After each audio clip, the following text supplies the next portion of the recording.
So, welcome to my channel, and here brings me to another topic that I want to think about on the spot, and that is, do grades truly matter?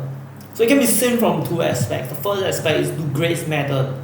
First, does it help you to find a job better, make your life better? And second, are grades truly representative of your competency levels? So the cool two questions to ask, and we'll first dissect them one by one. So question one, do grades truly matter? Does it help you to find a career? And that I would say really depends on the organization that you're applying for. So perhaps you're applying for, I'm not really that knowledgeable about this, but maybe you're applying for an organization that's academically inclined, that publish research paper, or the government. Then sure, they might expect you to have a GPA of above 4.0, for example.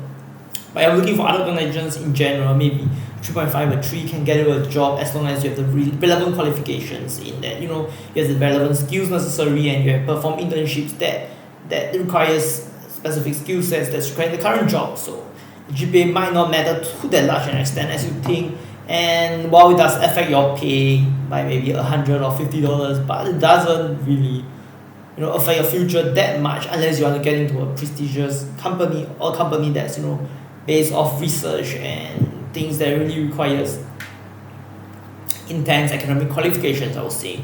So to that note, if you know what you want to work as, then grades aren't really that important as long as you have a decent grade. And I think this one is arbitrary. Some might say a 3.0 at uni is good, some might say 3.5, but personally I think it's a 4, even though I might not be aiming for a 4, but that's for another story. So that's the first part out.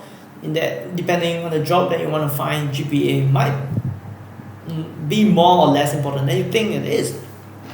But I'm more going to focus on the second question because I don't really know about the world and current affairs, but I'm always more concerned with the philosophical and psychological aspects of things. Is that in that, does grades truly reflect your competency level? So here's what I think. So as a student that studied in Polytechnic for my diploma, and now I'm currently pursuing a degree in National University of Singapore, I generally think that grades do not truly reflect your competency level, because I would say I do decently well, but I don't think I'm that competent a person. So I'm not trying to trash talk anyone that does well in the academic. I'm just saying that personally, I don't think I'm that competent and that I have that many skill sets that can truly contribute to society.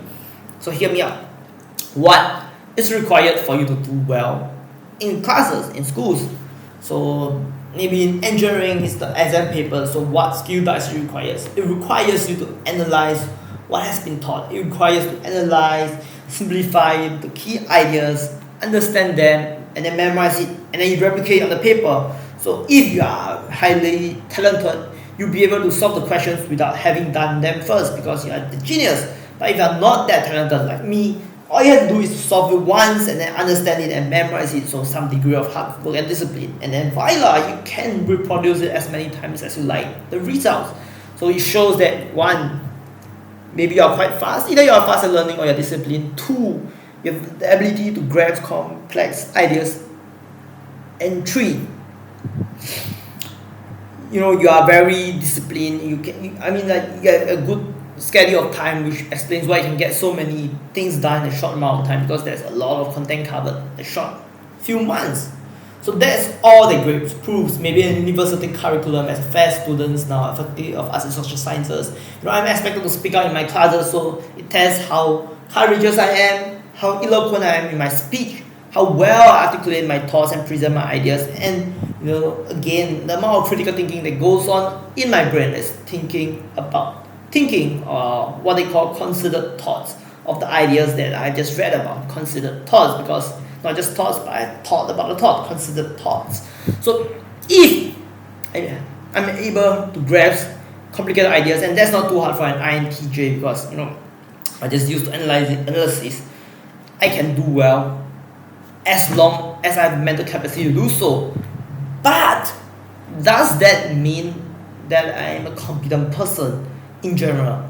Yes and no. So on things that requires analysis and understanding, I'm able to do well. But on things that perhaps requires maybe leadership, maybe it requires crowd control skills, or maybe it requires me to focus on a lot of details, and maybe it requires mundanely doing certain things over and over again, or maybe it requires human relation skills and so on and so forth. Maybe designing a new process, a new draw, or just writing a long essay. So that's interesting. So it requires some degree of creativity and the fluency which you craft your ideas. So different skills are always being tested for in the industrial world. And maybe if you are business students, then you need to be able to come up with some sort of solution that generally tackles the problem, and you need to have really good problem solving observation skills. So by doing well in grades alone, it doesn't mean that you will do well in all such things in life. It just shows that out of everything, you perform exceptionally well at this small chunk in life. So while it does prove your competency to a certain extent, it doesn't mean that you are a competent person. So what I've realized is that no, because in a very competitive environment, a lot of us are highly judgmental. If you are competent, we become your friend, we work with you, and we treat you highly, worship you. But if you are not that academically inclined, people, or maybe me included, maybe we are likely to shun you, talk less to you, work less with you in your projects, and just have some sort of distance. And because we generally want to interact with people who are more knowledgeable and who can provide us with more value. It's not that we're heartless, it's just that in an environment when you're pressured to perform, all you care about, most of the things that you care about is just performance. So hear me out. Everyone is likely to want to perform not just because of the future employment or to prove that they are competent to themselves. It's more of a marker that people use to decide whether I want to work with this guy or not, whether I'm going to befriend him or not. And because of this, a lot of people who are very troubled with being recognized by external parties over being validated internally, they will feel the pressure to perform. So in this pressure to perform, they tend to lose sight of what truly makes them happy, or what truly progresses them in life, and they focus on how do I prove to others that I'm competent, that I'm going to go far in life. So in the process of always trying to prove to others that you can get the best grades, or that you are smarter than they think, or that you are just worthy, in the process of always trying to prove after all these superficial things, you lose sight of the bigger picture of what you can do in universities. So if you can just drop the focus on grades for a bit and look at the wider prospects of what university has to offer. First is large social networking, environment that you can meet a lot of talented people, you can talk to them and can get new insights, broaden your perspectives. You can even talk to the professors if you want to, they are really friendly. So that's first. Second, you get to explore further of your interests. You get to join lots of CCA and see what you like and what you do not like. So it's just to find out more about yourself. And third, you get to do many internships, part-time jobs, or there's a lot of projects in between. So in doing such mini projects and internships, you get to find out more about what value you can give to society, what you are good at, what you enjoy doing, what's meaningful to you. You get to really have a sense of what kind of environment do you want to dedicate your life to after you graduate. And fourth, and I'm fishing this out of nowhere, fourth, I would say the university is a great place for you to begin finding your future life partner.